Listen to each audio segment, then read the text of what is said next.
Muhammad wa ala alihi wa sahbihi wa barik wa sallim, amma ba'. Hadirin hadirat muslimin muslimat yang dirahmati Allah, pada kali ini kita namakan jalsah ilmiah khas, yang mana saya akan tafsir atau tadabbur bersama-sama dengan tuan-tuan daripada surah Al-Masad. InsyaAllah pada minggu depan kita sambung macam biasalah. Minggu ni kita tidak buat nota, jadi bolehlah nak catat apa yang saya nak nyatakan ni. A'udzubillahi minasyaitanirrajim. Bismillahirrahmanirrahim. Tabbat yada abi lahabin wa tab, ma aghna anhu maluhu wa ma kasab, sayasla naran zata lahabin wa imra'atuhu hammalatal hatab, fi jidiha hablum min masad. Maksudnya, dengan nama Allah yang Maha Pemurah lagi Maha Pengasihani, binasalah kedua-dua belah tangan Abi Lahab dan binasalah. Tidaklah terkaya daripadanya oleh harta bendanya dan apa yang dia usahakannya.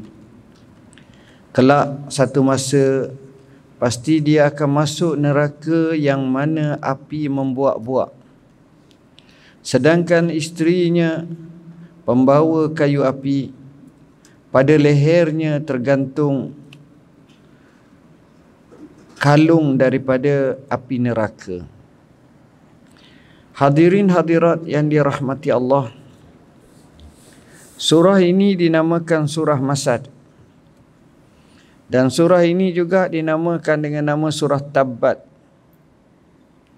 Surah ini dianggap sebagai surah Makkiyah. Maksudnya surah ini diturunkan di kota suci Makkah Al-Mukarramah. Surah ini adalah salah satu surah yang pendek, tapi memberi dokongan dan sokongan kepada Nabi sallallahu alaihi wasallam serta melemahkan musuhnya.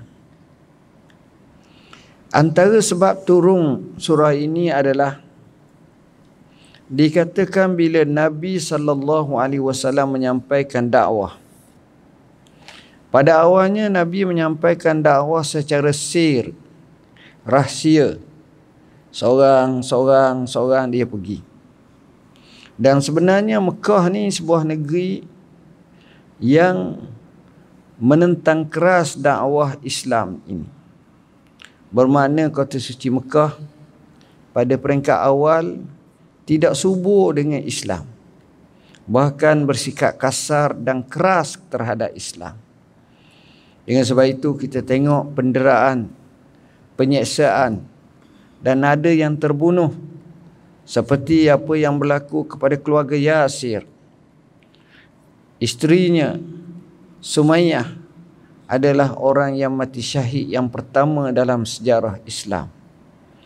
Yasir diseksa bukan kepalang. Ammar sama juga anaknya. Sehingga Rasulullah sallallahu alaihi wasallam bersabda, "Sabran ala Yasir, fa inna mau'idakumul jannah." Sabarlah kamu wahai keluarga Yasir, kerana janji di sisi Allah Subhanahu wa taala kepada kamu dengan syurga. Rasulullah sallam beri satu kelebihan kepada keluarga Yasir dengan kenyataan ia akan dikurniakan syurga, bersyaratkan sabar. Menariknya surah ini diturunkan dalam situasi seperti itu. Penentangan orang kafir Quraisy ini pelbagai warna. 2 kali para sahabah radhiyallahu anhum berpindah atau berhijrah ke Habsyah, Ethiopia. Dan ini menampakkan bahawa kerasnya, sadisnya siksaan dan ujian yang terkena kepada mustad'afin, orang-orang yang lemah. Bilal bin Rabah al-Habashi, sama juga Khabbab al-Arat, sama juga keluarga Yasir, Ammar dan juga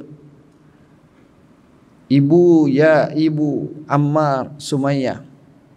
Dan ramai lagi mereka ini yang dianggap sebagai suqah, gulungan marhain, berada dalam situasi yang amat-amat mencabar dan amat-amat membimbangkan.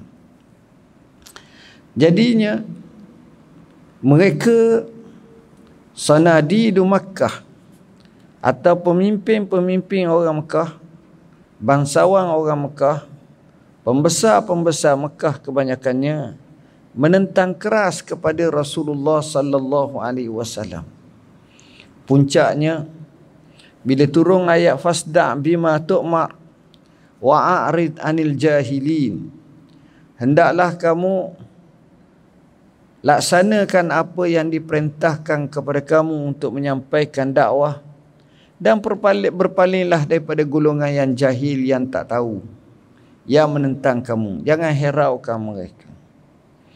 Allah pasangkan kepada Rasulullah SAW dengan pengajaran berkenaan dengan uslub dakwah, bagaimana cara yang terbaik, iaitu mempunyai hubungan dengan Tuhan, membesarkan Tuhan, melihat keterampilan diri, begitu juga sentiasa melaksanakan titah perintah Allah.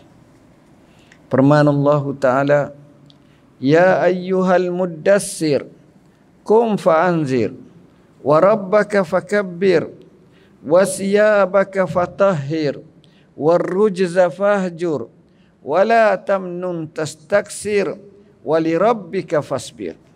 Hai orang yang sedang berselimut, hai orang yang berselimut, bangkitlah dan beri penerangan atau pengajaran, dan Tuhan kamu hendaklah kamu membesarkannya, agungkan Tuhan. Pakaian kamu hendaklah kamu bersihkannya, dan segala ucapan umpatan yang keji hijrah dan tinggalkannya. Ini diajar dalam Islam.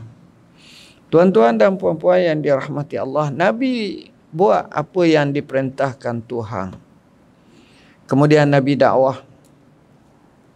Antara uslub dakwah yang kita baca nas tadi, selain daripada itu, Nabi juga ajak dengan cara ajak makan. Ajak makan ni bagus rupa-rupanya. Kerana bila orang tu kenyang, dia lain caranya. Sementara lagi kalau makan tu sedap. Jadi hubungan nak rasa lebih-lebih, nak kata lebih-lebih pun jadi tak berapa tergamak. Dan lebih untuk nak memuliakan dan nak meraihkannya. Apa yang berlaku? Nabi SAW jemput orang Quraisy mari. Nabi bila dia sebut, dia kata wa sabahah. Wa sabahah ni seolah-olah memberi gambar bahawa pagi ni ada benda besar aku nak bagi tahu. Bila Nabi sebut dengan kalimah seperti itu, mereka pakat datang. Yang tua datang, yang tempang bertongkat, yang kaya datang, yang miskin datang. Sebab Nabi dikenali sebagai Al-Amin. Al-Amin ni ada dua maksud. Maksud yang pertama, Rasulullah SAW ini cakapnya benar, jujur. Dan yang kedua, perbuatannya penuh dengan keamanahan. Jadi bila gabung dengan keadaan macam itu, makanya Rasulullah SAW berada pada kedudukan yang seperti itu. Apa yang Nabi buat? Bila dah mari semua ni nak dengar mulut Nabi. Nak dengar mulut Nabi apa benda Nabi nak bercakap.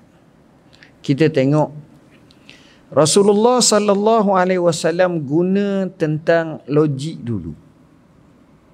Rasulullah nak tengok masyarakat Mekah ni bagaimana tahap kepercayaan, keyakinan mereka kepada Rasulullah SAW. Rasulullah nak tengok dulu, okey ke KO, baik ke, boleh terima atau tak. Maka Nabi bersabda kepada mereka, ara'aitukum law akhbartukum annal 'ir khalfal wadi tughiru alaikum akuntum musaddiqiyah. Apa pandangan kamu jika sekiranya aku beritahu kepada kamu bahawa di sebelah lembah sana, yakni di belakang bukit dekat dengan Mekah ni, sana lembah itu ada sekumpulan tentera yang akan menyerang kamu. Apakah kamu percaya kepadaku? Tuan-tuan tahu apa yang mereka jawab? Serentak mereka jawab, ya. Kenapa? Ma jarrabna alaika kaziba. Kami tak pernah mendapatkan kamu, merasakan kamu dan bersama kamu sekalipun kamu dusta. Maknanya Nabi orang yang dipercayai, diperakui, penuh kejujuran, penuh keamanahan, sifat-sifat yang mulia terwujud dan terangkum kepada Rasulullah sallallahu alaihi wasallam. Makanya dengan keadaan kepercayaan yang ditunjukkan oleh semua pihak, Nabi masuk fasa kedua. Nabi terus bercakap, qulu la ilaha illallah tuflihu. Dalam satu riwayat menyebut, inni nazirul lakum baina yaday azabin alim. Mafhumnya, sesungguhnya aku memberi peringatan kepada kamu. Di hadapan kamu akan berlakunya azab yang maha pedih dan maha perih. Percaya tak azab ini? Tuan-tuan, bila Nabi sebut macam itu, mereka kata apa?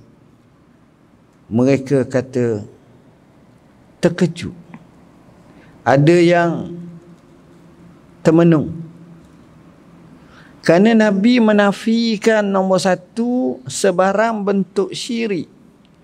Yang dia di Mekah ni penuh dengan pekong berhala yang ramai yang dituhankan. Yang mula dibawa zaman jahiliyah oleh Amru bin Luhai al-Khuzai. Akhirnya beratus-ratus tahun kemudian mereka mengibadatkan di sekeliling Kaabah hampir 360 berhala.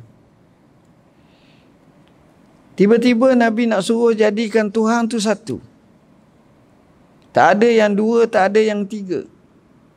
Apa lagi? Marah kerana dirasuk oleh syaitan. Maka mereka mula menyatakan. Apa kenyataan mereka? Mereka marah, mereka tak boleh terima. Tetapi malangnya sekali, yang mendahului kemarahan ini adalah bapa saudaranya, Abu Lahab. Abu Lahab ni nama sebenar ialah Abdul Uzza bin Abdul Muttalib. Abu Lahab ini berkata, tabbal laka ya Muhammad sairal yaum alihaza jama'tana. Celakalah kamu, hai Muhammad, sepanjang hidup kamu hari ini. Kerana ini ke kamu mahu mengumpulkan kami? Seolah-olah Nabi terseduh, tercedok, terasa yang amat sangat. Pak saudara yang baik, tiba-tiba bertukar menjadi ganas, menjadi penentang utama Islam. Dia orang menentang Islam tak apa. Bukan tak apa boleh. Berat. Tetapi yang lebih berat sekali kalau keluarga sendiri. Dan ini yang berlaku kepada Nabi. Malu Allah dia. Pak saudara dia sendiri Pak saudara ni pula bukan pak saudara lemah-lemah. Pak saudara sebelah bapak. Kira kuat lah tu. Terkedu Rasulullah SAW. Kaedah menyatakan bila Nabi tak jawab, maka jawapan yang sebenarnya daripada Tuhan. Tuhan yang akan jawab. Maka Allah Subhanahu wa taala turunkan ayat ini, tabbat yada abi lahabin wa tab, hingga akhirnya. Bila Allah Subhanahu wa taala turunkan ayat ini, kita akan tengok itulah sebab diturunkan ayat ini. InsyaAllah kita akan tengok dan kita akan cuba tekuni ayat ini satu persatu. Firman Allah Ta'ala, tabbat yada abi lahabin wa tab. Dan binasakanlah kedua belah tangan Abi Lahab, dan binasakanlah. Pertama tuan-tuan, kalimah tabbat ini memberi makna binasa, memberi makna kemusnahan, memberi makna kerugian, memberi makna kecelakaan. Allah menggunakan bahasa yang diguna oleh Abu Lahab kepada hamba yang dikasihi Rasul, yang dikasihi Rasulullah. Maka Allah gunakan kalimah itu kepada dia. Abu Lahab hanya menyatakan tabballaka ya Muhammad. Celakalah kamu hai Muhammad. Hanya sebut celaka. Tapi kalau kita tengok celaka ni dari sudut apa? Kalau kita geram kat orang, ataupun apa yang menjadi masalah kepada seseorang tu? Yang menjadi masalah kepada seseorang tu, dia nak buat jahat ke, apa ke, dia kena ada dua. Yang pertama, dia kena ada fizikal dia. Dia kena ada tubuh dia. Nak tapar orang, nak sepak orang, nak tumbuk orang, nak terajang orang. Itu dia. Yang kedua, dia kena ada harta. Kalau tak ada harta, nak buat macam mana? Maka di situlah dengan harta tersebut, dia boleh upah orang. Dia boleh beli barang untuk nak kena kat orang. Macam-macam. Maka dalam surah ni, Allah sebut dua-dua. Dan Allah sebut secara terperinci. Sebarang bentuk pakatan-pakatan. Di sini pakatan keluarga. Pakatan keluarga ni parah. Maka dua-dua ni tak boleh. Tuan-tuan, apa yang berlaku? Dalam tubuh kita ni, yang paling berkuasa dalam tubuh kita tangan. Tangan. Kita tengok orang bertinju dengan tangan. Hebatlah. Seorang pemimpin besar dengan tangan saing surat. Dia tak main pakai kaki-kakinya. Tak ada, tangan. Tangan ni pelik. Dia boleh membawa perdamaian, shake hand. Tapi kalau tunjuk ke orang macam gini, orang mari jembus lalu. Orang rasa lain selalu. Sebab itu pemusuhan. Maknanya tangan ni pelik, tuan-tuan. Tangan. Jadi tangan ni lambang kuasa. Lambang kederak. Lambang kekuatan. Kau jangan cakap banyaklah, kau dalam tangan aku. Kan sedap cakap. Tangan ni hebat. Tangan juga menggambarkan usaha. Ni air tangan aku ni. Ni tangan juga macam-macam. Sebut bab tangan banyaklah. Kalau orang Melayu juga dengan perumpamaan buah tangan. Aku tangankan kau. Setengah-setengah orang tu cakap. Macam-macam. Sama ada nak okey atau KO. Jadi bila disebut binasalah kedua-dua belah tangan Abu Lahab. Allah guna kalimah kedua-dua belah tangan Abu Lahab. Allah tak kata Satu tangan Abu Lahab. Dua-dua belah. Habislah dua-dua belah. Ibarat kalau tangan paralyze, mulut je laju, tak ada buat benda. Tak boleh buat apa. Ini dia binasa. Allah sebut binasa. Bila binasakanlah kedua belah tangan Abu Lahab, maknanya Abu Lahab ni tinggal mulut, tinggal gigi je. Tinggal lidah. Nak menapa-menapa Muhammad tak boleh. Capur pula dia tua dah sikit. Tangan binasa. Tak ada. Allah sebut binasakanlah kedua belah tangan Abu Lahab.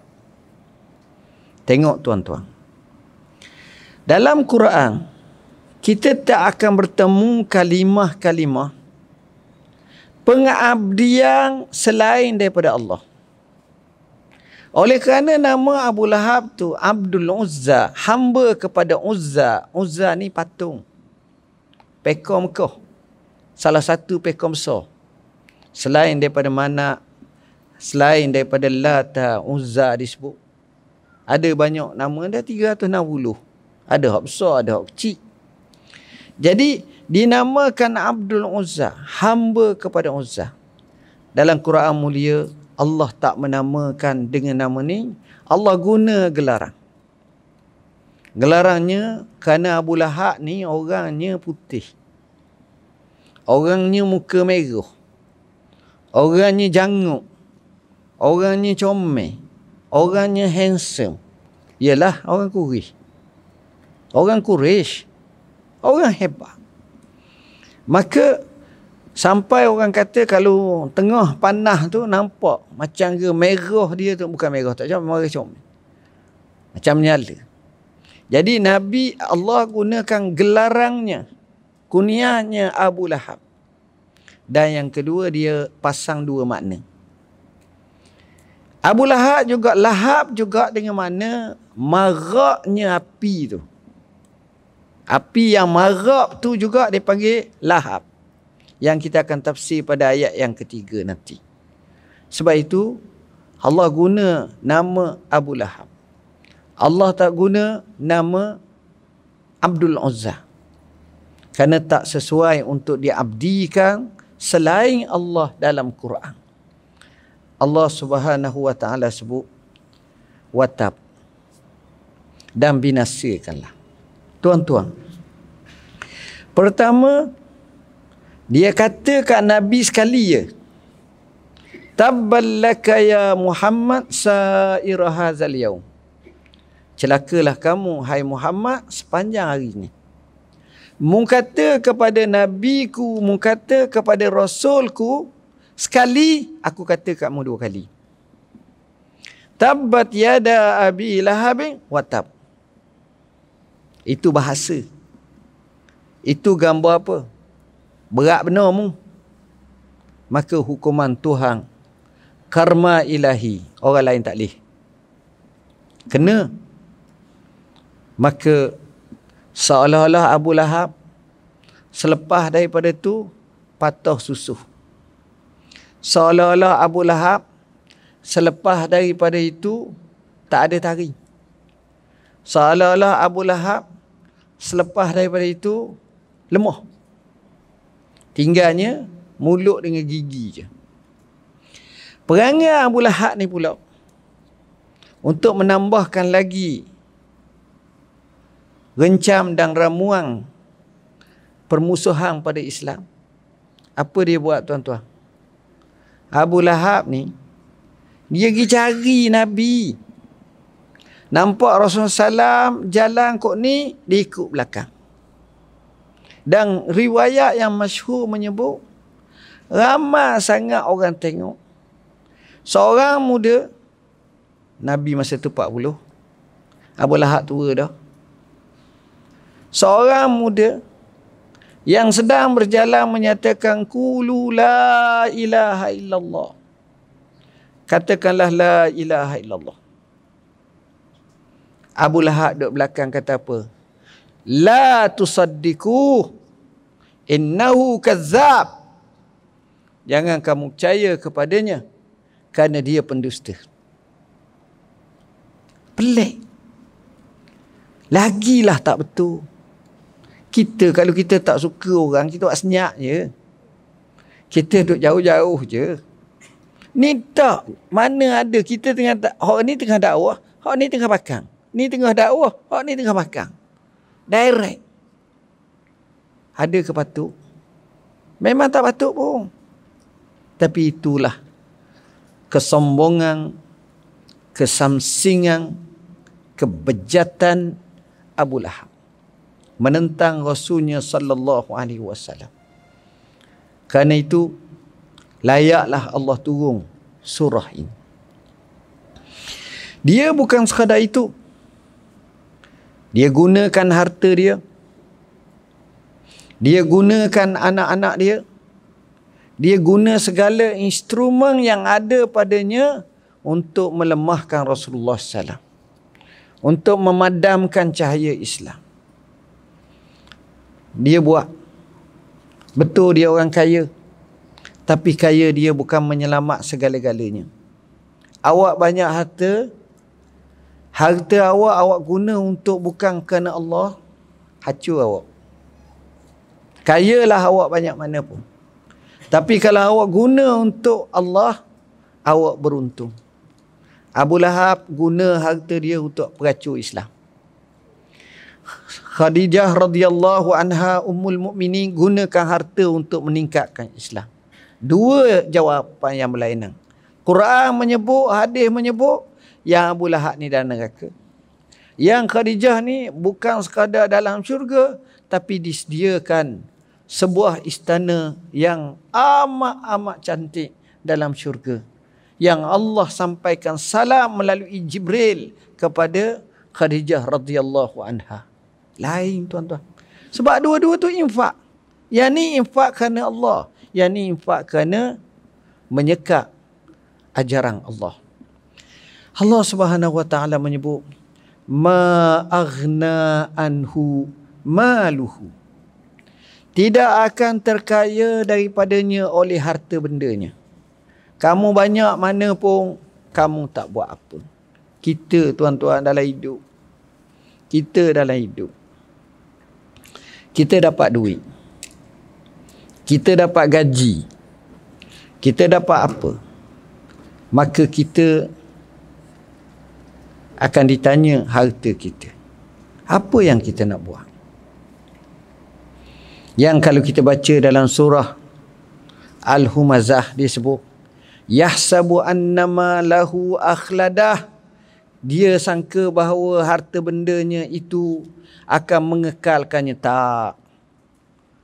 Kadang-kadang 30 doktor pakar mati-mati juga. Sakit pun sakit juga. Tak boleh buat apa. Sebab itu harta ni kalau diguna cara macam ni, kita rasa rugi. Tapi kalau harta diguna untuk Islam, ini beruntung. Kita tengok dalam keluarga kita. Tak payah jauh. Tengok adik-beradik kita. Dalam adik-beradik kita ni, kaya tak sama banyak. Ada yang kaya, ada yang tak berapa kaya, ada yang sederhana kaya, ada yang okey lah, ada yang amat kaya. Saya beri contoh 5 jenis lah. Ada hak kaya sangat, ada hak sederhana, ada yang amat kaya, ada yang berat. Ada yang Masya Allah tak berapa kaya. Ini warna-warna ibu bapa bila tengok anak. Tapi pelik. Kadang-kadang hak kaya sangat ni tak cukup semua. Tak cukup. Pelik. Dia kehidupan ni, dia bukan berdasarkan banyak dan berdasarkan sikit. Kehidupan ni dia berdasarkan qanaah. Qanaah ni dalam hati tu kalau cukup, cukup lah. Tapi kalau tak cukup, tak cukup. Sungguh. Saya tanya tuan-tuan sekalian, ini umpamanya kita kaya lah, umpamanya. Ji nak berapa Ji? Dia kata, 1 juta dah. 1 juta. Rupiah ke ringgit? Ringgit lah Ustaz. Tapi kalau nak bagi dolar boleh juga. 1 juta. Apa? Betul. 1 juta. Tapi bila dapat, kita kata apa? Tak cukup 1 juta. Nak 2 pula. Tak cukup 2, 3 pula. Memang tak selesai. Tapi kadang-kadang orang tu, Masya Allah. Muhammad bin Wasi' al-Uzdi nak pergi Mekah. Tak ada duit. Maka panglima tentera dan gubernur kata, aku nak bagi kepada kau begini. Dia kata, tak ayah. Adakah kamu bagi semua kepada tentera-tentera yang lain? Dia kata, tak, kau je. Tak ayah. Tingginya. Semangat luar biasa. Ma aghna anhu maluhu. Tak terkaya. Harta. Sebab itu kita ambil pengajaran. Harta yang kita dapat, harta yang kita boleh, maka kita gunalah untuk agama Allah. Untuk nafkah. Nafkah pada anak, bini, pada keluarga, pada fakir, miskin, macam-macam bolehlah. Ikut kadar mampu. Wama kasab. Dan apa yang dia usahakan. Apa yang dia rancang, apa yang dia usahakan. Sebahagian besar ulama tafsir menafsirkan. Wama kasab dengan mana dia dapat anak. Anak dia pula dia didik. Anak dia pula dia guna anak dia tu untuk menentang Muhammad sallallahu alaihi wasallam, Rasul. Maka tak ke huru-hara. Abu Lahab ni dikatakan ada 3 anak lelaki. Pertama namanya Utbah. Yang kedua namanya Mu'tib. Yang ketiga namanya Utaibah. 2 yang pertama dikatakan memeluk Islam selepas lama. 1 tak. 2 daripada anaknya berkahwin dengan anak Rasulullah sallallahu alaihi wasallam, puteri Rasulullah. Maknanya sepupu kahwin dengan anak sepupu lah. Sebab mereka anak Abu Lahab dengan Nabi itu sepupu. Dia kahwin pula dengan anak sepupu 2 orang anak Rasulullah, iaitu Ummu Kulsum dan seorang lagi Ruqayyah kalau tak silap. Kahwin.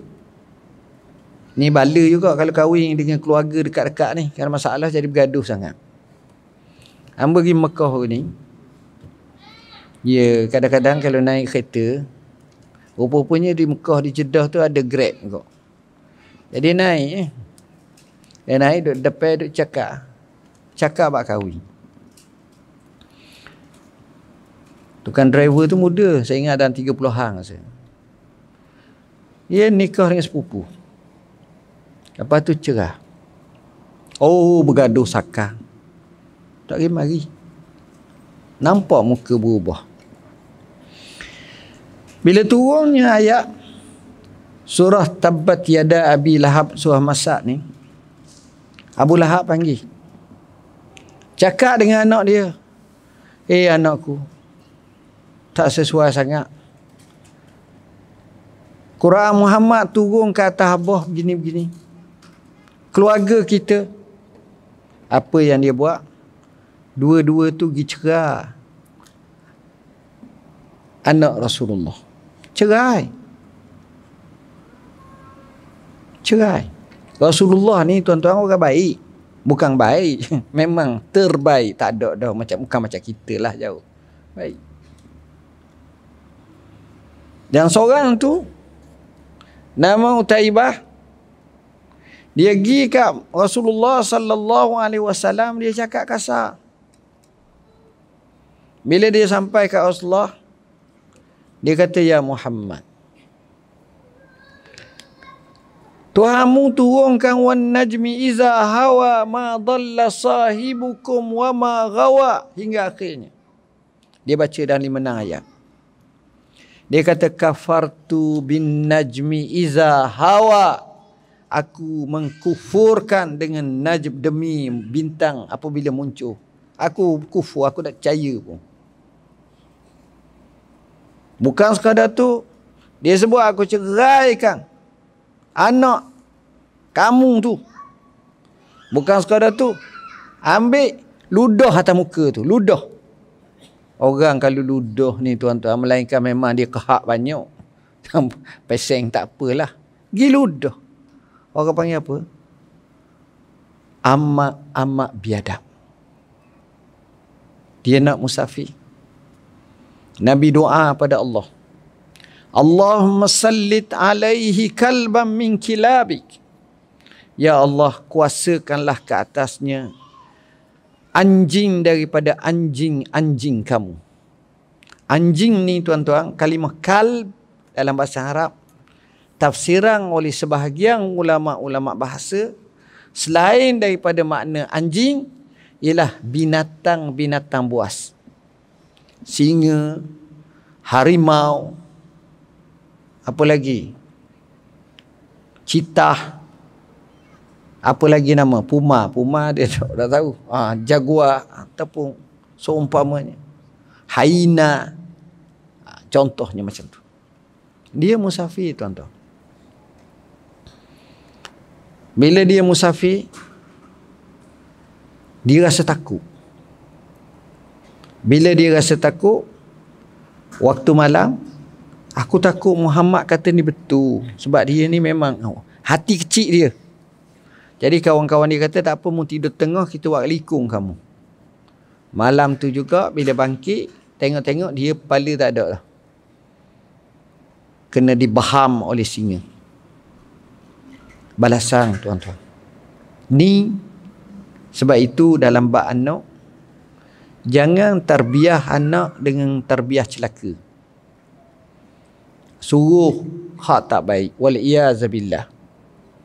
Buat hak baik-baik. Suruh.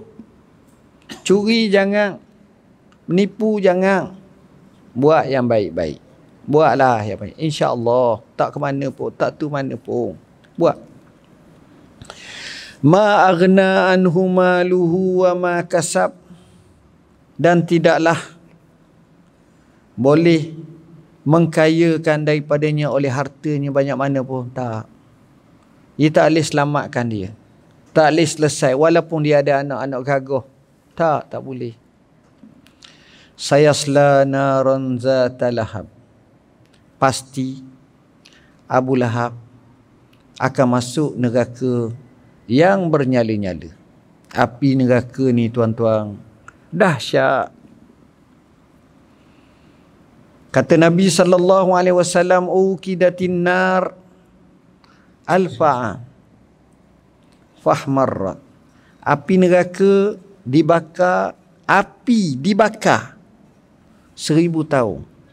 Maka jadilah api itu merah menyala. Summa ukidat alfa'a. Kemudian dibakar lagi api neraka 1000 tahun. Fabyaddat. Api itu jadi warna putih. Api putih ni panah lagi. Summa ukidat alfa'a. Kemudian api itu dibakar 1000 tahun. Lagi ekstra. Faswaddat. Api itu jadi warna hitam legam. Dahsyat api neraka. Nabi sebut api kamu di dunia ini hanya 1/70 daripada api neraka. Mana yang dikuasakan, yang dikuatkan, yang dienergikan api kita ni, nampak terbakar gini sana sini ni, sekadar 1/70 ataupun 69 daripada api neraka. Jauh panah. Allah sebut pasti dia masuk api neraka. Ayat ini kata ulama memberi makna seolah-olah manusia ni tuan-tuan, bila mana Allah tutup hati perut dia semua sekali, fi qulubihim akinnah, dalam hati mereka ni terdendeng habis, tak nampak dah apa-apa. Dia tak boleh nak untuk mengakasi ataupun menterbalikkan hukum ni untuk menunjukkan kedustaan Muhammad. Dia tak mari mikir. Maksud saya begini. Allah telah menterikan dan khatamkan nas ini. Abu Lahab tak boleh pergi ke orang-orang semua. Dia kata, saudara-saudara sekalian, Tuhan Muhammad telah berkata, tabbat yada abi lahabin wa tab, Dan dia sebut, saya selah naran zata lahab, yakni kepada aku, sekarang aku nak declare asyhadu an la ilaha illallah wa asyhadu anna Muhammadar Rasulullah. Tak. Habis.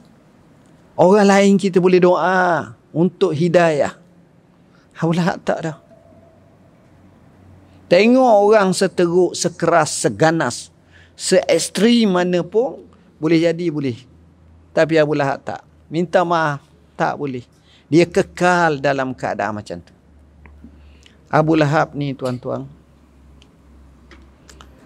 musuhnya kepada Nabi. Masa nak berlaku perang Badar, dia tak lagi perang, dia tua. Dia lah Nabi muda, dia tua. Nabi tua, dia tua lagi. Tak gerak. Tak cakap. Wakil, tolong perang bagi pihak hamba. Ini kita kata ma'arna anhumaluhu tu wa ma kasab. Perang bagi pihak, upah orang tu pergi perang lawan Muhammad. Tuan-tuan tahu, bila dah perang, dia dapati Abu Jahal yang memimpin kecundang, 70 mati, yang ramai pembesar-pembesar, yang kawan-kawan rapat dia. Orang mari bawa berita tu, kita apa orang tu? Kita kalah. 70 kena tawang, 70 ni lembek, luka hak ni lembek balik. Ya kita apa? Tak boleh terima. Dan Allah hanya hidupkannya 7 hari selepas tu. Tak lama, 7 hari je. Matinya pelik. Dia ada satu penyakit, orang Arab zaman dulu, dia panggil penyakit adas. Adasah ataupun adas. Penyakit ni ada juga disebut sebagai judari. Penyakit ni ada kata tubuh dia ni, di kulit-kulit ni keluar macam air, bau yang amat busuk, macam nanuh, teruk. Dan bila dia mati dalam keadaan kufur, orang susah hati tengok. Dia manusia ni bila kuat sangat menentang Islam, masa mati kita tengok tragis. Kalau kita nak ceramah tajuk ni memang panjang. Apa yang berlaku? Orang biarkan hampir beberapa hari. Tak tahan. Sudah daripada tu, caranya ambil kayu. Tak berani dekat amai tekuk mulut semua ni. Masa tu tak mas-mas payah ada masa tu. Tak berapa ada sangat tu, pakai kain-kain gitu je. Tolak dengan kayu, atas satu kain, kemudian pakai akak dengan tekuk semua, naik atas bukit ke, kemudian ambil satu macam bidah lah, bidah besar tu, tolak pula, jatuh ke bawah, pakai lempar batu. Akhir macam ke bumi cara tu lah, tak ke bumi cara yang betul. Ini Abu Lahab. Abu Lahab awalnya baik dengan Rasulullah SAW. Ada hikayat, riwayat menyebut bila Nabi dilahirkan, dia orang yang paling gembira, salah seorangnya. Sampai hambanya yang bernama Suwaibatul Aslamiyah, antara orang yang awal-awal isap susu, Nabi isap susu dia.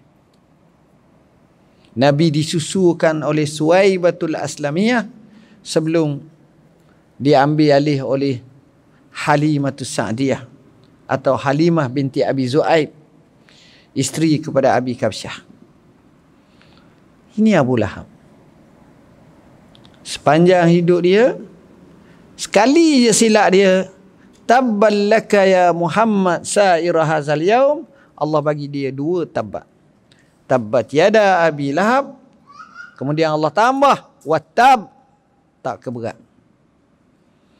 Dia ni tuan-tuan, sebagaimana kita kata baik dia kena ramah-ramah buat, jahat pun sama kot. Sebab itu orang jahat seorang-seorang tak gagah. Dia kena ada kumpulan dia. Dia kena ada keluarga dia yang sekaki, yang spesial, yang sefikrah, yang sealiran, baru jadi. Tadi kita telah bincang 3 anaknya. Akhirnya 2 orang hak tu masuk Islam lepas pada lama. Hak seorang tu tak masuk. Isteri dia pula macam mana? Isteri dia namanya digelar sebagai Ummu Jamil. Dia ni bangsawan. Kaya. Orang hebat. Isteri dia ini dalam Quran menyebut wa mra'atuhu hammalatal hatab. Dan isterinya itu pembawa kepada kayu api. Apa makna? Dikatakan dalam Quran, banyak kali Allah bila nak sebut perempuan jahat, banyak kali, bukan tetap, tapi banyak kali kalau nak sebut perempuan jahat, dia guna kalimah imra'ah. Imra'atul Lut, imra'atuhu, ni kembali kepada Abu Lahab. Dia biasa dia sebut macam tu. Dan perempuannya Ummu Jamil, hammalatal hatab, pembawa kayu api. Kenapa? Rumah Nabi dengan rumah dia ni tak jauh, dekat-dekat. Rumah Nabi dengan rumah dia tak jauh, dekat-dekat. Jadi dia akan tengok Muhammad lalu kat mana? Lalu kat ni, dia pergi pasang duri. Tak cukup tu upoh orang. Nak upoh kan duit. Takkan upoh dengan air liur. Upoh dengan duit, cari peruntukan khas untuk upoh ni. Supaya kurang-kurang kan Nabi kena kaki duri tu, hari tu bekak kaki dia, jadi tak pergilah keluar dakwah. Ni nyakak teruk benar ni. Tuan-tuan, akhir sekali, dah mungkin tak berapa nak sedap. Ni upoh kena ramah, kena kuat, kena ni. Nak modal. Modal ni, nak gambarkan betapa kuatnya menentang ni, rata dia sendiri. Dia ambil, dia kata, la'unfiqanna, aku akan sedekahkan daripada rata duit aku dapat ni untuk tentang Muhammad. Teruk. Ini dia. Jadi, dah dia tak ada rata dah. Allah ganti dia dengan ratai neraka. Akhirnya Allah sebut, fi jidiha hablum min masad. Pada rantainya, pada lehernya, terdapat rantai daripada api neraka. Bila sebut rantai daripada api neraka ni, tak panggil rantai dah. Panggil tali je. Tali je. Tali ni tuan-tuan, kalau sakut pada orang, hina. Macam orang tambak, orang penjenayah kan, ikat pokok, ikat tiang api, pakai tali lah. Itu dia. Ni ikat tekok dia, tali. Kalau kita tali tu lembu lah, zaman dulu. Kaubau. Teruk, tu bahasa.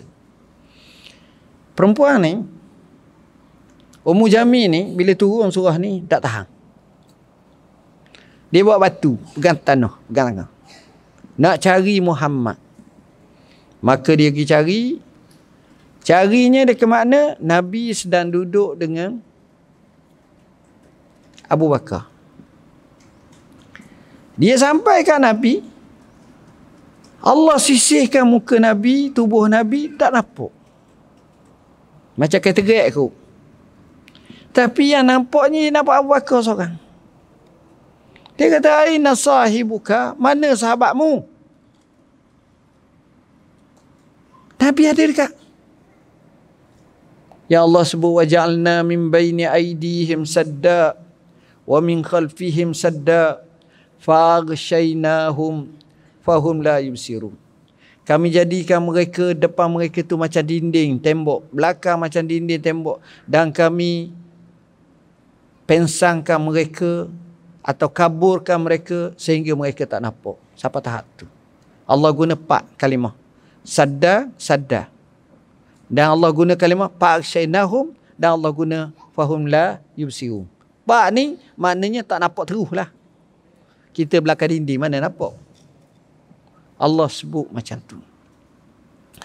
Tuan-tuan, bila dia sampai dekat dengan Abu Bakar, bila dah tak nampak, dia kata kalau aku nampak ni, aku ambil batu aku ni, aku sumbat mulut Muhammad. Ataupun aku baling. Gerang tu, gerang. Perempuan jangan bergaduh kalau gerang sangat. Senyap dia. Mulutnya bleber, beleteh. Apa dia kata? Dia kata muzammaman asainahu wa amrahu abainahu wa dinahu qalainahu. Dia kata nama Nabi Muhammad. Muhammad ni maknanya terpuji. Dia tukar nama Nabi daripada Muhammad terpuji, dia beri nama Muzammam. Muzammam maknanya yang terkeji, yang kena keji. Yang kena keji itu kami derhaka padanya. Wa amrahu abainahu, perintahnya kami enggang dan kami lawang. Wa dinahu qalainahu, dan agamanya kami pelekehkan dan kami perkecilkan.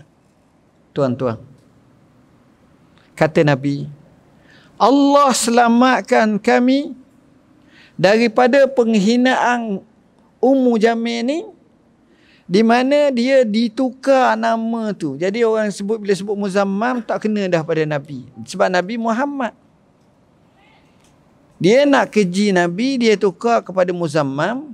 Maka kalau dia kata Muhammadan asainahu wa amrahu qalainahu wa amrahu abainahu wa dinahu qalainahu, memang kena.